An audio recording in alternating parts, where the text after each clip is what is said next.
බුරියානි කාලේ තමයි බටරම කන්න ඕනේ. ඒ වෙලාවට ටේස්ට් එක එන්නේ. මාසයක් නොකා ඉඳලා අර උපවාසය අත්හරින දවසට උත්තට කනවා කියන. ලපන් කංජි රටින්දි බුරියානි.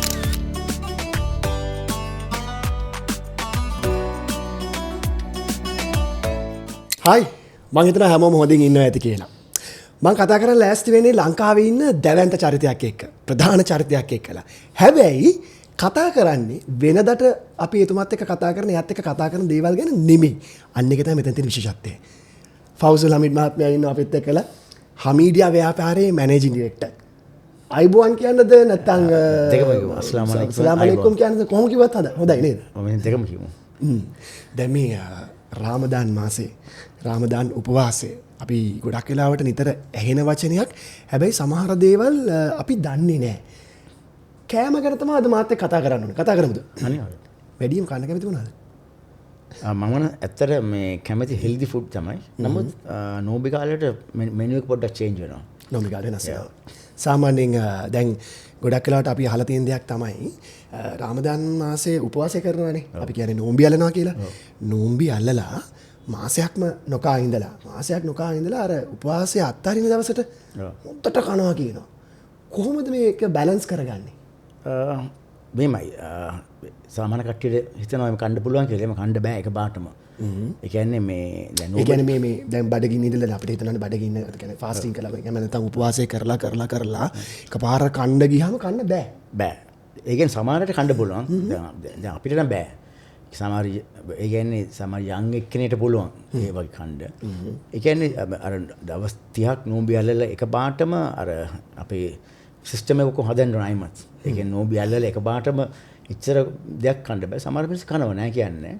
නමුත් අපි නෝම්බි වලට අර වෙඩියම කෑම හදන්නේ නෝම්බි අවුරුද්දට වෙඩියම කෑම හදන්නේ ඒක අපිට නෙමෙයි.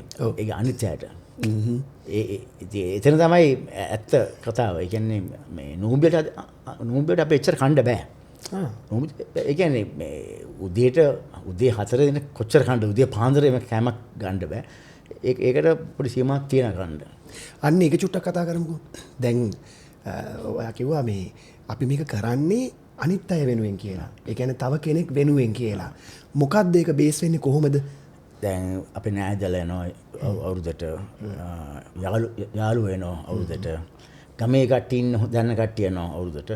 ඉතින් ඒගොල්ලෝ තමයි වැඩිම කෑම හදන්නේ. ඉතින් ගෙදර කට්ටියට ඒකත් එක්ක අපි කියන බෙදලා අනිත්‍යයට කන්න දෙනවා.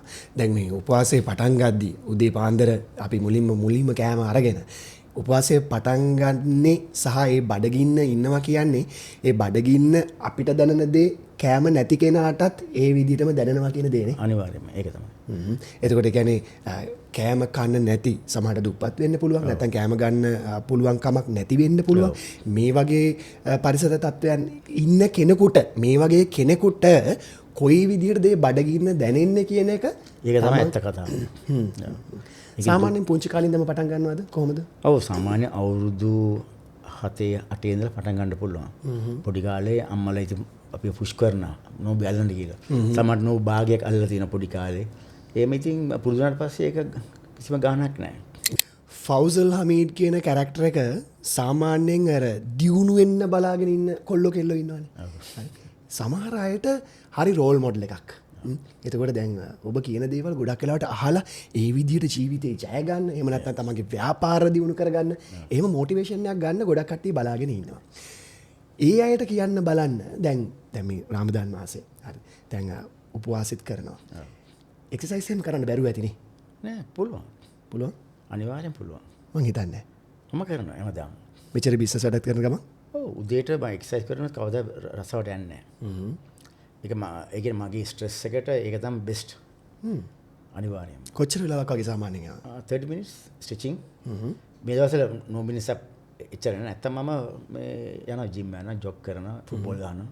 ෂා. yeah. කොල්ලොත් එක.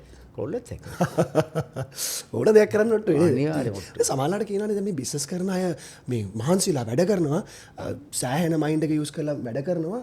හැබැයි හෙල්දි නෑ කියලා කියනවානේ. අනිවාර්යයෙන්ම මම නම් මගේ ක්ලයන්ට්ස් මම කවුරුත් දැක්කොත් මම කියන්නේ ඇයි මෙච්චර මේ බඩ තියෙන්නේ ඉතින් මම මගේ තියෙනකම දෙනවා මගේ තියෙන මේ ටිප් එක. ඒ කියන්නේ ලස්සන ඇඳුමක් අඳිනවා නම් ඇඟක් හදා ගන්න ඕනේ. අනිවාර්යයෙන්. තේරුමක් නැහැ. අනිවාර්යයෙන්.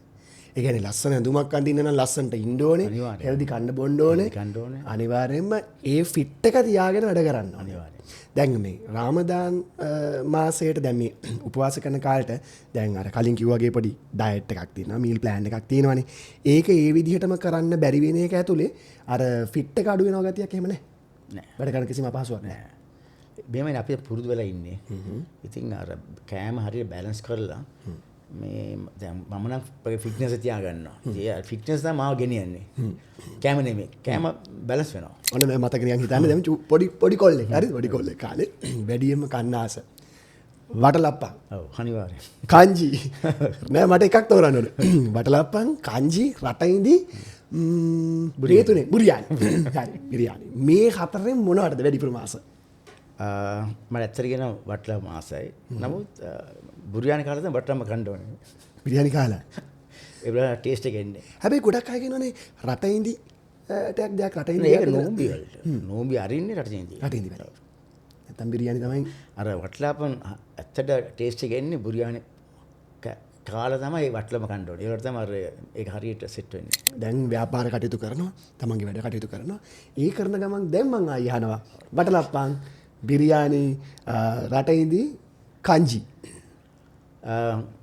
මෙහෙමයි මම සාමාන්‍යයෙන් නෝම්බි අරින්නේ මේකත් එක්ක ෂටජිත් එක්ක දැන් කංජි බුරියානි ඉතින් කෑවොත් මේ පොඩ්ඩක් අමාරු අයිම අපි පල්ලි යනවා ඒවට ඉතින් අර අපේ තියෙන 10 වෙනකන් රූට් එකක් තියෙනවා ඒ නිසා පොඩ්ඩක් අමාරු වෙනවා දැන් මම ඉස්කෝලේ යන කාලේ එහෙම අපේ යාළුවෝ ඉන්නවනේ පන්තියේ මුස්ලිම් යාළුවෝ ඉන්නවනේ දැන් මුස්ලිම් යාළුවෝ හම්බ වුණාම ගොඩක් වෙලාවට මේ දැන් මේ උපවාස මාසෙට එහෙම නැත්නම් මේ රමදාන් මාසෙට කියන්නේ වටලප්පවක් කියනවා ඒ වටලප්පක් නැද්ද ගන්නවා ඒ අනිවාර්යයෙන් මගේ ඉන්න අනිත් යාළුවෝ ඔක්කොම ඉන්නේ වටලප්පන් ගන්න ඇයි එච්චරම වටලප්පන් වලට තියෙන ආසාව ඇත්තට මේ අර වටලප්පන් අපේ මේ සාමාන්‍ය ගෙදරින් හදනකොට ඒක අලුත් ක්‍රමයක් තියෙනවා සාමාන්‍යයෙන් පිට ගන්නකොට ඒ වෙනස ගෙදරහම දාන්නේ අර දාන්නේ මේ දේවල් ඔක්කොම ඔරිජිනල්. ඒ කියන්නේ හකුරු නම් කිතුල් හකුරු.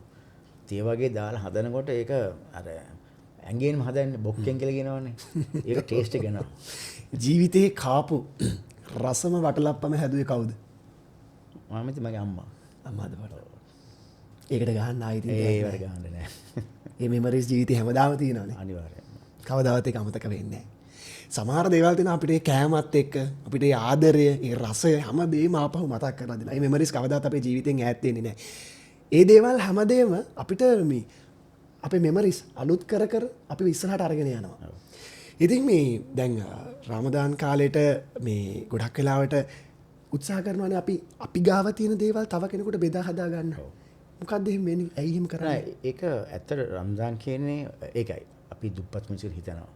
හිත තමයි මේ ඔක්කොම කරන්නේ. අපි හම්බ කරන සල්ලි වලින් ඒක ගාණක් දෙන්න ඕන. ඇත්තට රම්දාන් කාලේට එච්චර කන්න බෑ. ඒක කන්න හොඳ නැහැ. අපිට ඒ කියන්නේ රම්දාන් කාලේට ගොඩක් මිනිස්සු එම කෑවට මිනිස්සු හිතනවා එම කන්නත් බෑ.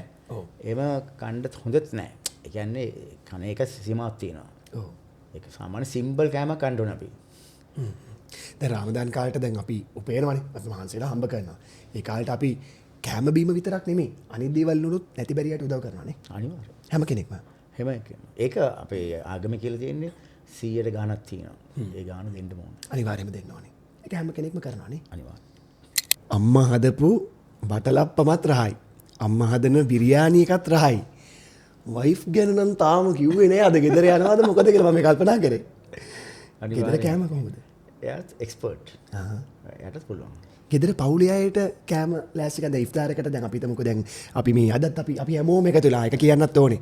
අද අපි මේ චාරිත්‍ර කරද්දි මමත් සම්බන්ධ වුණා. මටත් ඒ එක්ස්පීරියන්ස් එක ගන්න අවස්ථාව ලැබුණා. thank you මටත් ඉන්වයිට් කරාට. දැන් මේ ගෙදර පවුලේ අයත් එක්ක දැන් කොච්චර බිසි වුණත් අපි කොහොම හරි ගෙදර කට්ටිය එකතු වෙනවනේ. එතකොට එහෙම එකතු වෙලා ඒ ඉෆ්තාරක වෙලාවට කෑම ලෑස්ති කරන්නේ වයිෆ්ද? ඔව්.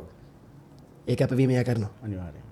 එතකොට තමයි මේ ඊළඟ පරම්පරාවටත් දරුවන්ගේ දරුවන්ටත් මේ සංස්කෘතිය එතකොට මේකේ තියෙන වටිනාකම් එතකොට මේකේ තියෙන බැඳීම ආදරය මම හිතන්නේ මේ හැම දෙයක්ම කියන්නේ අපිට තියෙන දේ අපි අනිත් අයත් එක්ක බෙදා හදා ගන්න කියන එක. අනිවාර්යයෙන්ම. ව්‍යාපාර කරද්දිත් එහෙමයි. ඉගෙන ගද්දිත් එහෙමයි. අපි පොඩි කාලේ කියන්නේ නේද ඉස්කෝලේදී පැන්සල යාළුවට පැන්සලක් නැත්තම් පැන්සලේ භාගයක් කඩලා අනිත් එක්කනට දෙන්න කියලා. ඒ වගේ ජීවිතේ හම්බ වෙච්ච හොඳ යාළුවෝ ඉන්නවද? අනිවාර්යෙන්. ඉස්කෝලේ කාලේ මගේ ලයිෆ් එකේ යාළුවෝ තමයි. මගේ ව්‍යාපාරේ යාළුවෝ හැම එකම යාළුවෝ තමයි. එතකොට මේ මගේ මේ ඉස්සරහ බිරියානි හේකුත් ඉඳන් මට මේ මතක් වුණේ. දැන් සාමාන්‍යයෙන් අපි නෝම්බි නැත්නම් නැත්නම් උපවාස අවසන් කරද්දී ගොඩක් වෙලාට පර්සනලි මමත් එහෙමම තමයි. යාළුවන්ගෙන් ඉල්ලන්නේ එක වටලප්පන් දෙක බිරියානි. බිරියානි නැත්නම් වටලප්පන් අරගෙන තමයි කියන්නේ. මොකද්ද මේකේ බේස් වෙන්නේ? ඇත්තටම ඔයාලා මේ තරම්ම බිරියානි ගොඩක් කනවද? නැත්නම් ඒක ෂෙයා කරගන්නද කොහොමද වෙන්නේ? නෑ. ඇත්තට මේක හදන්නේ ෂෙයා කරන්න. කියන්නේ අල්ප ගෙදර තියෙන යාළුවෝ ඉන්නවා, නෑදෑයලා ඉන්නවා, අවුරුදු 4 හුඟක් කට්ටිය ගෙදර එනවා. ඉතින් ඔෆිස් කට්ටිය ඉන්නවා. හැම එකම බලන් ඉන්නේ බුරියානි and වටලප්පන්. ඒක තමයි සෙට් මෙනු එක. දැන් ඒක හරියට මේ සිංහල කල්චර් එකේදී තියෙන්නේ අපි සිංහල අලුත් අවුරුද්දනේ. සිංහල අලුත් අවුරුද්දේදී කැවුම්, කෝකිස්, කිරිබත්, අලුවා ඔය වගේ දේවල් ආස්මි ගොඩක් දේවල් හදලා අපිත් ෂෙයා කරනවානේ. අපේ නේබර්ස්ත් එක්කලා අපි ෂෙයා කරගන්නවා. ඒ දේම තමයි මෙතනදී වෙන්නේ නේ. අනිවාර්යයෙන්ම. හැබැයි මොන දේ කරත් ෆිට් එකේ ඉන්නවා. ඕන දෙයකට ලෑස්ති. ඕනම අභියෝගයක් ඕනම චැලෙන්ජ් එකකට ෆෞසුල් හමීඩ් මහත්මයා ලෑස්ති. ඒ වගේම ඉෆ්තාරකට එමත් නැත්නම් මේ උපවාස කාලේ තමන්ගේ ආගමික වැඩ එතකොට මේ කැම බීම දේවල් මේ හැම දෙයක්ම බැලන්ස් එකේ කරගෙන යනවා. නැත්තම් බෑ ලයිෆ් එකේ. ඒ කියන්නේ මගේ ව්‍යාපාරෙත් මට ආසයි සාමාන්‍ය පිරිමියෙක් කෙනෙක් දැක්කොත් ස්ලිම් වෙලා ඉන්න ඕනේ, ලස්සනට වෙන්න ඕනේ. ඉතින් කෑමත් ඉම්පෝටන්ට්. කෑම අපි වැරදි කෑම කෑවොත් ඉතින් ඒක අන්තිමට ඉතින් බේත් වල නම් දෙන්න වෙන්නේ. අර මේ ලස්සනට ඉන්න බෑ නේද ඕන කෙනා. අනිවාර්යයෙන්ම. ලස්සනට ඉන්න ඕනේ. නිරෝගීව ජීවත් වෙන්න ඕනේ. ලස්සන ජීවත් වෙන්න ඕනේ. සාමාන්‍යයෙන් මේ ෆෞසුල් හමීඩ් මහත්මයාත් එක්කලා මේ මම පටන් ගද්දි මිස්ටර් හමීඩ් මිස්ටර් ෆෞසුල් මිස්ටර් කියන්න එපා. ඇයි එහෙම කියන්නේ? මට සරණ කොල්ලෙක් වගේ ඉන්න. ඒවා කොල්ලෙක් තමයි. ඊට මේමයි ඉතින් දැන් අපි මේ වගේ වෙලාවට මිස්ටර් ඕනේ නැහැ. අපි යාළුවෝ. අපි ලංකාව ඇත්තට අපි මචං කියනවානේ. ඒ කියන්නේ කවුරුත් කැමතිනේ. දැන් මටත් මේ මට වැඩියේ යම් කට්ටියත් කියනවා මට මචං කියලා. ඉතින් ඒක ඉතින් ඒ ෆන් එකක්. ඒ ලස්සන එක. සාමාන්‍යයෙන් මේ වැඩ කරද්දී බිස්නස් කරද්දී තරහම යන්නේ. තරහම ගිහිල්ලා තියෙන වෙලාවල් තියෙන්නේ. ඒ වෙලාවට මොකක් කියලාද කියන්නේ? මට ඇත්තට කියනවනේ මට මේ එච්චර තරහ යන්නේ කවුරු හරි වැඩක් දැනගෙන වැරදි කරොත්. ඉතින් මම හිතලා බලනවා මෙයාට එයා කරන්නේ එයාට නොලෙජ් නැතිකමට. දැන් මම හිතනවා හැම එකනම මගේ ලෙවල් එකට එන්න ඕනේ කියලා. ඒක බෑ. ඉතින් මට සමහරට මම ඒගොල්ලෝ බැනලා මම දුක් විඳිනවා. මම කියලා කියනවා මේ ඕකේ උනා next time අපි ඉගෙන ගමු. මම කියනවා මම හෙඩ් කෝච් අපි යන්නේ වර්ල්ඩ් කප් ගහන්න යන්නේ ලංකාව නෙමෙයි. අපි යන්නේ ලෝකෙට යන්නේ. යනවනම් මාත් එක්ක ඉන්න ඕනේ. එහෙම තමයි මම ඒගොල්ලෝ මොටිවේට් කරන්නේ. අද බුරියානි ගන්න කිව්ව සමහරතන බුරියානි පෙට්ටිය හොඳයි. ඇතුලේ ඇරලා බලන්න කුකුල් ගාලා හොයන්න ඕනේ. හැබැයි මේ ඉෆ්තාරකට අපේ මුස්ලිම් සහෝදරයන්ගෙන් අපිට ලැබෙන තෑගි කෑම එක නම් ඉතින් ආයි ඒකට ගහන්න කෑම එකක් නැහැ. අනිවාර්යයෙන්. ඒ කියන්නේ ගෙදර ඒ කියන්නේ මේම කඩේ ඇවිල්ලා ඒක බලන්න ප්‍රොෆිට් එකනේ. මෙතන එන්නේ. ගෙදරින් දෙනකොට ඒ ක්වොලිටි එක.